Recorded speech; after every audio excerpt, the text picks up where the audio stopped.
Hey guys, welcome to World Study IQ। आज इस video में हम इम्पोर्टेंट जीके क्वेश्चंस को डिस्कस करेंगे और परीक्षा उपयोगी बहुत ही ज़्यादा इम्पोर्टेंट क्वेश्चन है ये, और प्रीवियस परीक्षाओं में आए हुए ही क्वेश्चन है। तो इन क्वेश्चंस को आप ध्यान से देखिएगा और ये गारंटी मैं लेता हूँ कि वीडियो देखने के बाद सारे क्वेश्चन आपके दिमाग में छप जाएंगे। तो बिना कुछ देरी किए हुए स्टार्ट करते हैं आज का पहला क्वेश्चन। सौर मंडल में कौन सा ग्रह सूर्य से सर्वाधिक दूर स्थित है? ये पिक्चर में हमें सौर मंडल दिखाई दे रहा है। ये है सन, सूर्य। इसके बाद आता है बुध, बुध के बाद शुक्र, शुक्र के बाद पृथ्वी, पृथ्वी के बाद मंगल, मंगल के बाद बृहस्पति,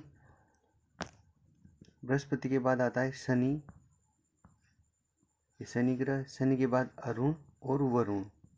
तो जैसा कि हमें पिक्चर में दिखाई दे रहा है कि सूर्य से सबसे दूर स्थित ग्रह है वरुण ग्रह, तो करेक्ट आंसर होगा वरुण। और सबसे पास का पूछा जाए तो ये हो जाएगा बुध। नेक्स्ट चलते हैं। पृथ्वी पर समुद्र तल से स्थल की सर्वाधिक ऊंचाई कितनी है? यानी कि नीचे समुद्र तल है और पृथ्वी है, इसकी जो ऊंचाई है वो कितनी है? 8846.45 मीटर, 8845.94 मीटर, या 8848.86 मीटर, या 5645 मीटर। तो इसका करेक्ट आंसर होगा 8848.86 metre. Option C is correct. और ये हाइट है माउंट एवरेस्ट की, माउंट एवरेस्ट। ये हिमालय की एक चोटी है, नेपाल में स्थित है। नेक्स्ट चलते हैं। सौर मंडल में किन दो ग्रहों के पास कोई उपग्रह नहीं है? सौर मंडल जैसा कि हमने देखा था, ये सूर्य है और ये सारे उपग्रह हैं। इनमें से दो ग्रह हैं जिनके पास कोई उपग्रह नहीं है।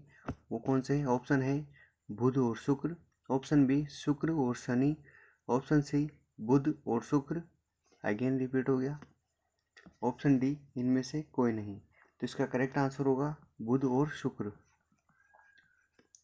नेक्स्ट चलते हैं। सौर मंडल में सर्वाधिक चमकीला ग्रह कौन सा है? यानी कि सर्वाधिक चमकीला ग्रह कौन सा है? मंगल, बुध, गुरु या शुक्र? तो सर्वाधिक चमकीला ग्रह है यहाँ पर शुक्र।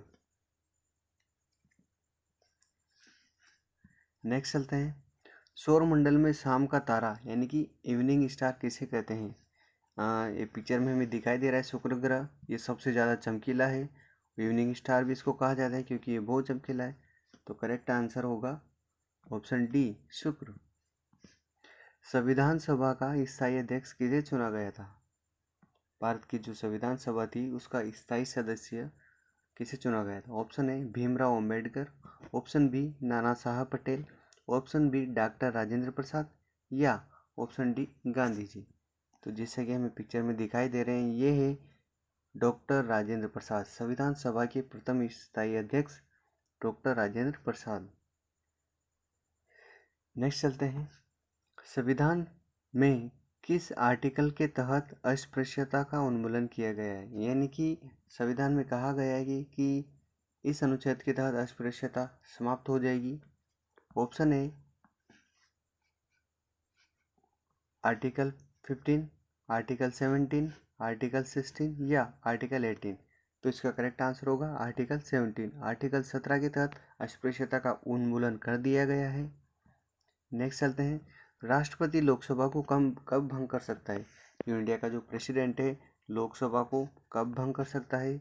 ऑप्शन ए केंद्रीय मंत्रिमंडल की अनुशंसा पर, ऑप्शन बी अपनी मर्जी आए तब, ऑप्शन डी आपातकाल मीन्स इमरजेंसी में, या फिर प्रधानमंत्री के कहने पर। तो इसका करेक्ट आंसर होगा केंद्रीय मंत्रिमंडल की अनुशंसा पर। अगर केंद्रीय मंत्रिमंडल की अनुशंसा होगी तो राष्ट्रपति लोकसभा को भंग कर सकता है। नेक्स्ट चलते हैं।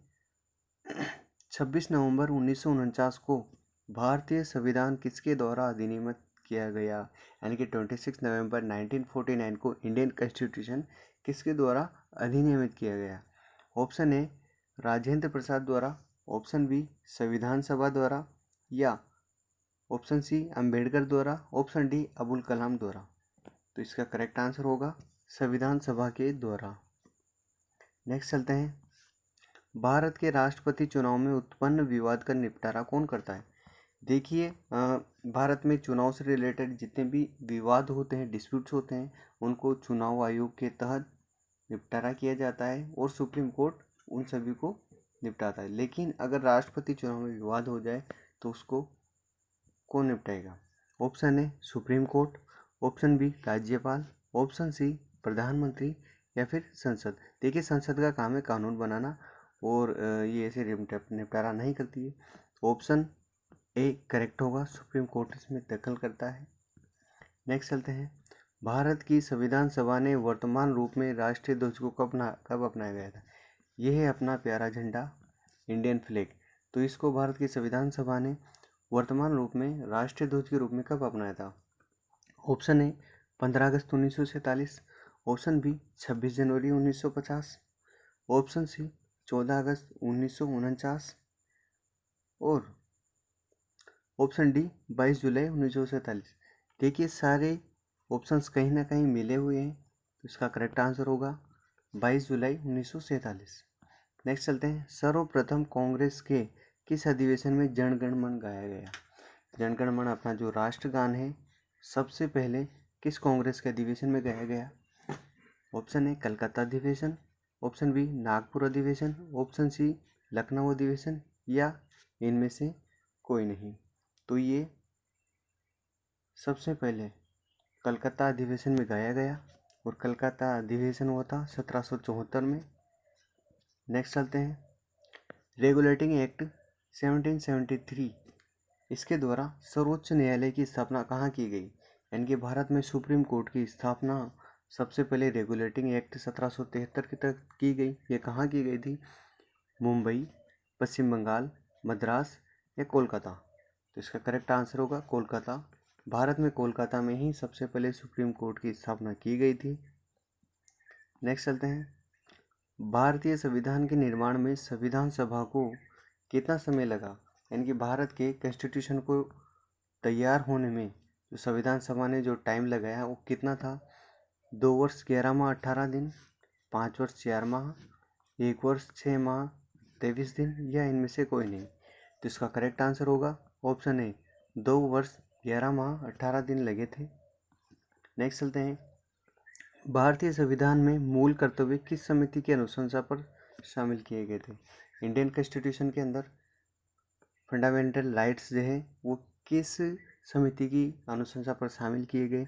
देखिए, एक पुराना पिक है और इसमें जो हमें यहाँ पर दिखाई दे रहे हैं ये कौन है? तो इसका ऑप्शन ए है सरदार पटेल समिति, ऑप्शन बी सरदार स्वर्ण सिंह समिति, option C sir Warren Hasting समिति। ऐसा कुछ होता नहीं है। ऑप्शन डी इनमें से कोई नहीं। तो इसका करेक्ट आंसर होगा सरदार स्वर्ण सिंह समिति, ऑप्शन बी। नेक्स्ट चलते हैं, thank you for watching world Study IQ। इस वीडियो की PDF आपको वीडियो के डिस्क्रिप्शन में मिल जाएगी और इन क्वेश्चंस को ध्यान से देखिएगा। ये एग्ज़ाम के लिए बहुत ही मोस्ट इम्पोर्टेंट क्वेश्चंस हैं। थैंक यू, जय हिंद।